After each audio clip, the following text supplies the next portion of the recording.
Prajurit Rusia merebut lagi satu wilayah strategis Ukraina. Tentara Kremlin mengibarkan bendera Rusia di atas pemukiman Novoyelizavetovka yang direbut di Republik Rakyat Donetsk. Demikian keterangan video yang dirilis Kementerian Pertahanan Rusia 29 Januari waktu Moskow. Video memperlihatkan prajurit Rusia menyerbu pemukiman tersebut, serta memasang bendera Rusia di atas gedung bertingkat tinggi. Resimen tank pengawal ke-80 dari Divisi Tank Pengawal ke-90 baru saja membebaskan pemukiman lain, Novoyelizavetovka. Kemenangan akan menjadi milik kita, musuh akan dihancurkan, kata prajurit tersebut dalam video tersebut. Kementerian Pertahanan mengatakan bahwa selama serangan tersebut, unit penyerang menggunakan pesawat nirawak serang menghancurkan titik tembak dan pos komando Ukraina. Awak artileri menemukan dan menghancurkan posisi musuh.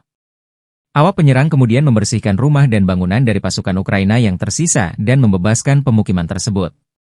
Kementerian tersebut juga mengatakan bahwa kelompok tempur Center berhasil memerangi prajurit musuh, secara sistematis mengusir musuh dari pemukiman, merebut senjata dan menawan prajurit Ukraina.